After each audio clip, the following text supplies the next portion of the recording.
항구 도시 피레이프스에서 조르바를 처음 만났다. 나는 그때 항구에서 크레타 섬으로 가는 배를 기다리고 있었다.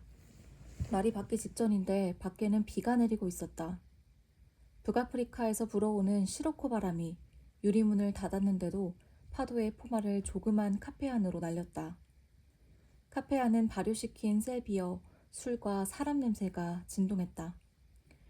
추운 날씨 탓에 사람들의 숨결은 김이 되어 유리창에 뽀얗게 서려 있었다. 밤을 거기에서 보낸 뱃사람 대여섯이 갈색 양피 리퍼체키 차림으로 앉아 커피나 세비어 술을 들며 희끗무레한 창 저쪽의 바다를 바라보고 있었다. 사나운 물결에 놀란 물고기들은 아예 바다 깊숙이 몸을 숨기고 수면이 잔잔해질 때를 기다릴 즈음이었다. 카페에 북적거리고 있는 어부들은 폭풍이 자고 물고기들이 미끼를 쫓아 수면으로 올라올 때를 기다렸다. 서대, 놀래기, 홍어가 밤의 여로에서 돌아올 시각을 기다리는 것이었다. 날이 밝아오기 시작했다. 유리문이 밀리며 건장한 덩치를 한 옷에 군데군데 진흙이 튄 늙수그레한 부두 노동자 하나가 맨발과 맨머리로 들어섰다. 여 코스탄띠, 재미가 어떤가?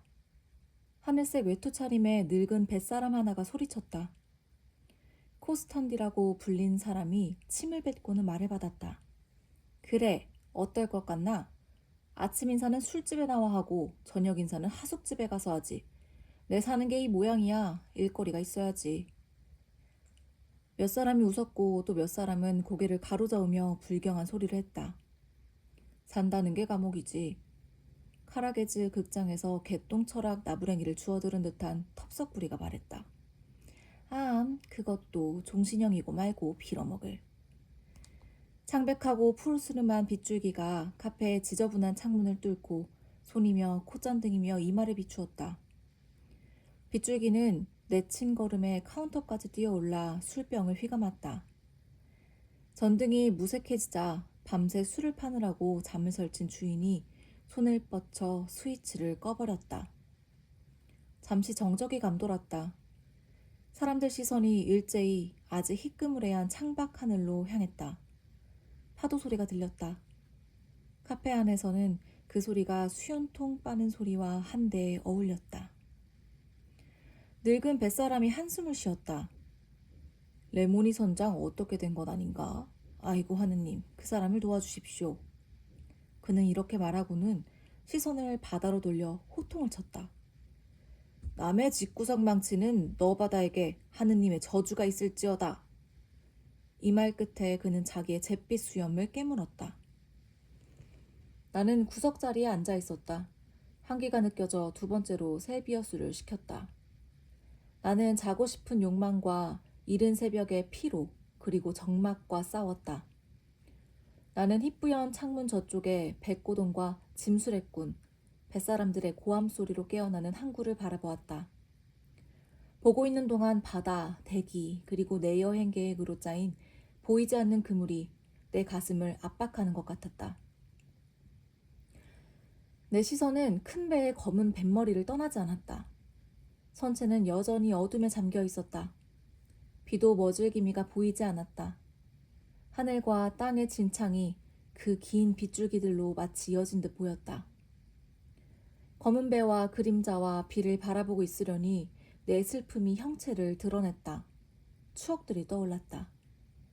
비와 우울증이 습기 가득한 대기 위에서 사랑하는 친구의 모습으로 화했다. 작년이던가? 전생이던가? 어제 일이던가? 바로 이 항구로 내려와 그에게 작별 인사를 한 것은? 나는 그날 아침에 빗줄기와 한기 그리고 새벽의 미명을 떠올렸다. 그때 역시 내 마음은 무거웠다. 사랑하는 친구와 서서히 헤어진다는 것은 얼마나 쓰라린 일인가. 단칼에 베듯 이별해버리고서 고독 속에 남는 편이 훨씬 나으리라. 고독이야말로 인간 본연의 상태니까. 그러나 그 비오던 새벽에 나는 친구를 놓아줄 수 없었다. 뒤에 그 이유를 알았지만 어쩌랴 이미 때가 늦은 것을. 나는 친구와 함께 배에 올라 그의 선실에 흩어진 짐 가방들 사이에 앉았다.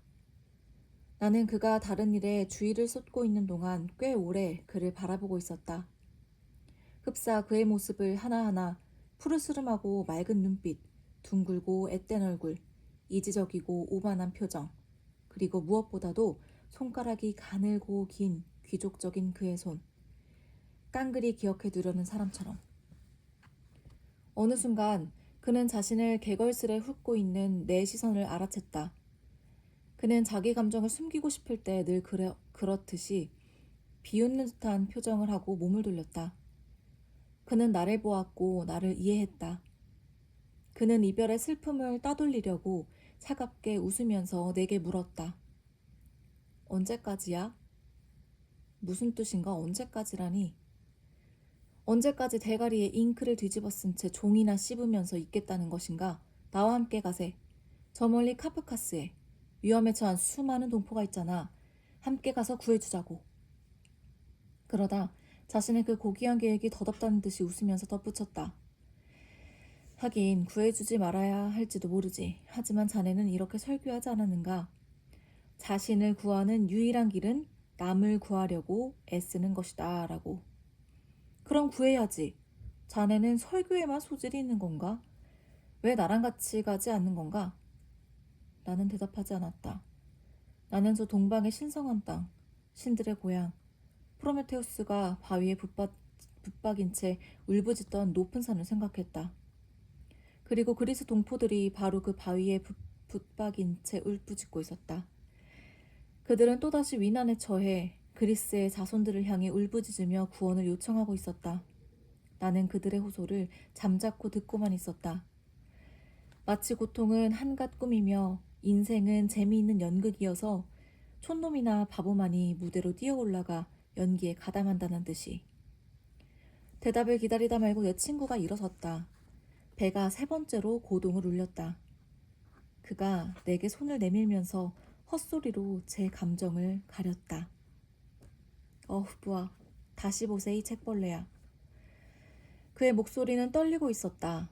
자기 감정을 다스리지 못한다는 게 창피한 노릇인 줄은 그 친구도 알고 있었다.